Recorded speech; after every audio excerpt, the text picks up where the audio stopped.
Halo semuanya, perkenalkan aku Mainzi Kesha Wijaya dengan NIM 82766, mahasiswa Ilmu Komunikasi, Strategi Komunikasi Universitas Multimedia Nusantara di kelas J pada mata kuliah Etiquette Communication yang diampu oleh Bu Dewi Warhamni, Sarjana Ilmu Komunikasi dan Magister Ilmu Komunikasi. Jadi pada kesempatan ini saya akan menyampaikan presentasi mengenai personal branding. Nah, sebelum kita masuk ke personal branding lebih lanjut nih, kita sebelumnya harus tahu dulu kira-kira personal branding ini tuh apa. Nah, menurut pemahaman aku, personal branding itu adalah citra atau kesan yang terbentuk tentang diri kita di mata orang lain, baik secara online maupun offline. Nah, jadi sebenarnya personal branding itu udah bukan soal tampilan yang rapi atau mungkin yang kurang rapi, tapi juga soal konsistensi sikap, cara berkomunikasi, dan nilai yang kita tunjukkan. Nah, buat mahasiswa dan calon profesional nih yang memang pengen terjun ke dunia yang kerja atau dunia yang memang lebih profesional lagi, personal branding ini tuh penting banget buat kalian. Karena bisa membentuk reputasi, meningkatkan kepercayaan orang lain, dan jadi pembeda kita dibanding orang lain. Jadi sebenarnya di diri kita sendiri tuh ada beberapa hal yang harus ditonjolkan nih. Jadi itu tuh bakal dipakai sebagai pembeda dan nunjukin sebenarnya skill kita ini tuh udah sebaik apa sih, seperti itu kurang lebih. Nah, jadi kita masuk ke personal branding aku. Jadi sebenarnya personal branding yang pengen aku bangun ini tuh sebagai pribadi yang lebih komunikatif, terstruktur, dan nyaman bekerja di balik layar, khususnya dalam pengelolaan acara. Jadi aku tertarik banget di bidang event dan organisasi karena aku tuh suka banget sama proses nyusun acara, ngatur rundown, koordinasi tim, sampai mastiin kalau acaranya tuh berjalan lancar apa enggak. Nah, sebenarnya dari minat aku ini, aku tuh pengen nonjolin beberapa hal, yaitu komunikasi yang jelas, sikap saling menghargai, dan kepemimpinan yang tetap human dan approachable.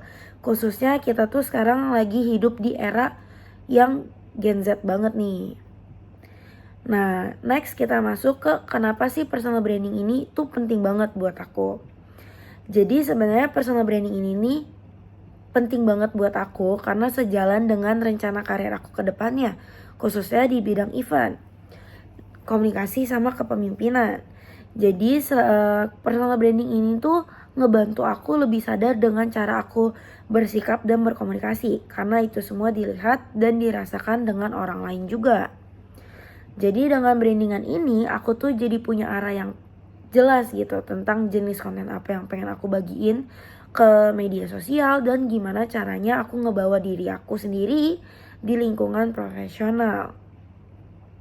Sekarang kita masuk ke representasi di media sosial. Jadi aku udah ada post beberapa konten tentang personal branding. Salah satunya ada di konten aku yang paling terakhir. Jadi konten ini tuh ngebahas tentang passion aku di balik layar, yaitu menyusun acara, mengatur rundown, dan memastikan semua berjalan dengan lancar gitu. Nah, sebenarnya aku itu sempat dikasih kesempatan menjadi koordinator divisi acara di salah satu organisasi UMN, yaitu Starlight UMN 2025.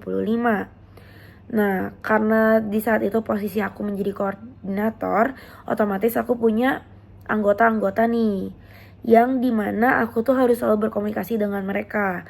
Karena untuk aku membagikan tugas ke mereka, aku butuh komunikasi. Dan apalagi di divisi acara itu butuh banget yang namanya rapat terus menerus. Jadi dulu setiap minggu itu kita selalu ada rapat, begitu. Nah, di caption ini juga aku tuh nekenin bahwa personal branding itu bukan cuman gimana aku tampil di depan orang-orang, tapi juga gimana aku berinteraksi setiap hari, termasuk lewat chat. Sebenarnya chat ini tuh penting banget juga karena pertama kita tuh harus bikin orang nyaman dengan kita. Gak harus secara offline aja, tapi secara online pun juga harus gitu.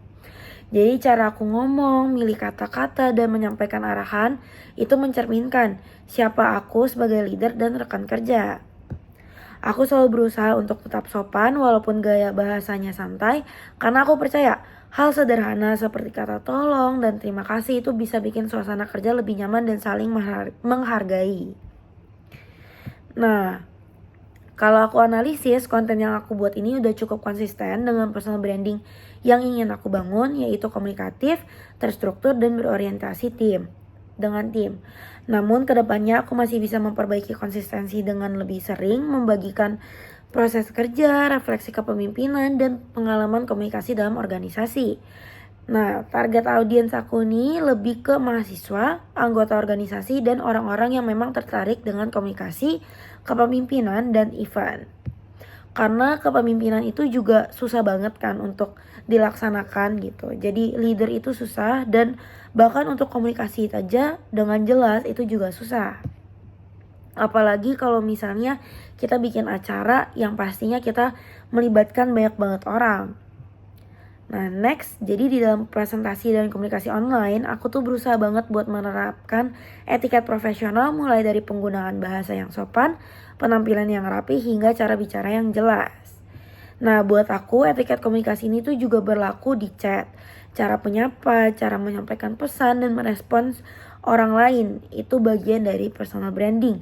Tidak lupa juga harus sopan seperti kata tolong dan berterima kasih. Karena dari cara kita komunikasi dan sopan pun orang bisa menilai sikap kita, karakter, dan profesionalitas kita. Begitu. Nah sebagai penutup, personal branding ini tuh nggak cuman soal apa yang kita tampilkan di media sosial, tapi juga bagaimana kita bersikap dan berinteraksi setiap hari. Harapan aku ke depannya yaitu terus mengembangkan diri sebagai komunikator dan event organizer. Thank you, bye-bye.